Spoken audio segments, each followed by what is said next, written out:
Good day, everyone. Hello. My name's Anthony Delcros. I work for the Scotch and Whisky Society. I'm an activations executive, and today I'm at the Bath Street venue in Glasgow, and I'm going to be tasting some delicious new Vault collection whiskies that we'll be releasing very soon. These will be sold as a pair and individually. So our spirits team, headed by Hugh Campbell, head of whisky creation, have decided to take one of our oloroso butts from distillery number 53 and actually split it in two different types of casks.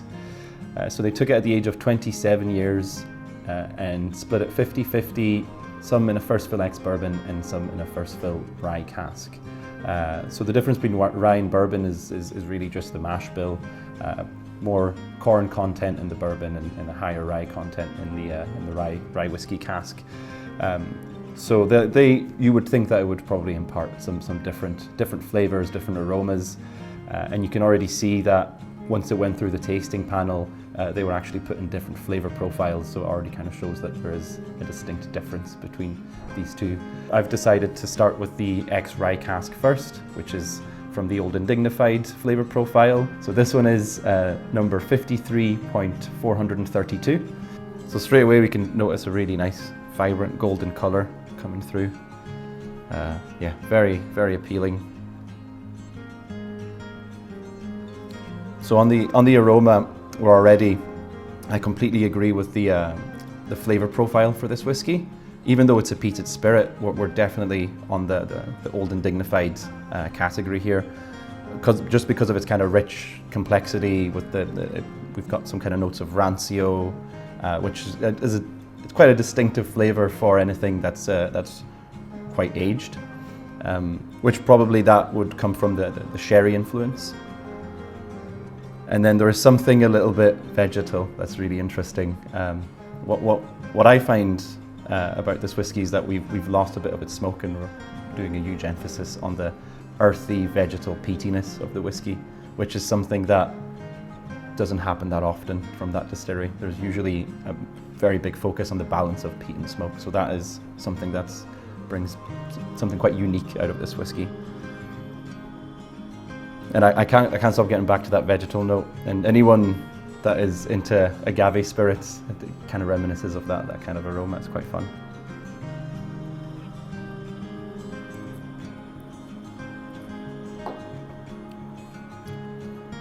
Very nice sweet palate. Now the smoke is a little bit more present on the palate, and that great distinct nuttiness at the end. Absolutely delicious finish. So personally, I'd be very happy to drink this neat, but for the purpose of this analysis, I'm going to dilute it. Started with a little bit of water and kind of maybe work my way up if I think it needs a little bit more. But honestly, it's just perfect as it is. So just a few drops.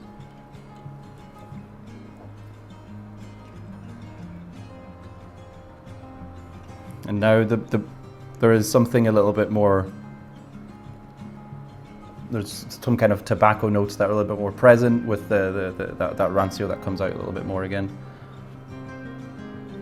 But definitely leather, cigars. So these are all the kind of the most typical flavors and aromas you could get from Old and Dignified flavor profiles. It's a great representation of that flavor profile.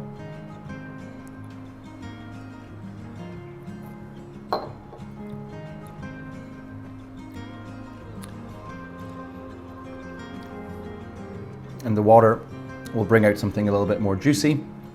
Now the American oak is starting to draw out a little bit more, so these kind of like creamy, sweeter notes are coming through. So this is definitely a dram that deserves a lot of time, and you can sit down and really appreciate all its kind of distinctive intricacies about this whiskey. Overall, diluting it did bring out new flavors. It didn't necessarily improve it, but you are experiencing something a little bit different from the whiskey. So I think I would actually recommend diluting it as well. It's a fun experiment. But neat, it had a little bit more impact through the kind of vegetal earthiness on the aroma.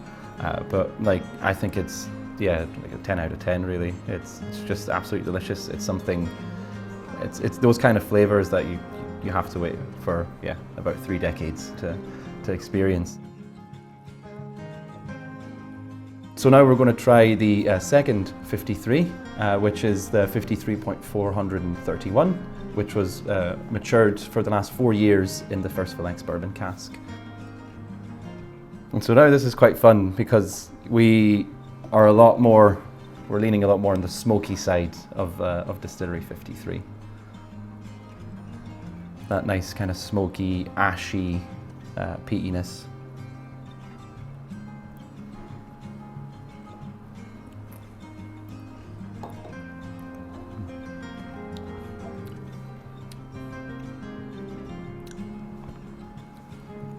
And a lot of nice kind of fruity sweet notes initially. And this one, we're on something a little bit fresher, a little bit sweeter in terms of we're on chocolate coated bananas and that kind of similarity with the smoke that lurks through. But a little bit fresher, a little bit more mineral. There's something a little bit more refreshing that comes out from this dram compared to the 432. And the nose opens up again. I thought I could try to give it a second chance here. Just pouring the dram, sometimes you need to let it breathe a little bit. Initially, there's a lot of alcohol, a lot of the kind of smokiness from the peat. And then we're getting a little undertones of the sherry now that are coming out. So that rancio is coming back. So if there's really a link between the two in terms of aromas, it's that note of rancio, which is a typical mark from sherry casks. And I'll try it with a bit of water. So same again, I could gladly have this without water. And usually when it's peated, I do appreciate it without water.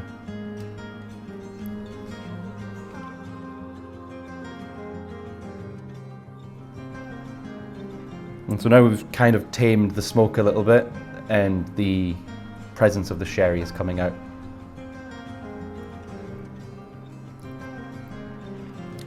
And it just keeps coming back to me, just chocolate coated bananas. And a really nice, clean, mineral, salty finish, which is also kind of a staple from this Islay distillery. I think the divergence between these two whiskies is very distinct, and it's a really fun experience to actually have them together. Even though they're linked from the same distillery, from the same cask, there's truly a difference between the two, and it's something that's really fun to experience. I would say we don't do this that often. We've done it in the past, a few years ago for our 35th anniversary with the Jazz Trio, but who knows when we'll do this again. So it's definitely worth being part of this experience.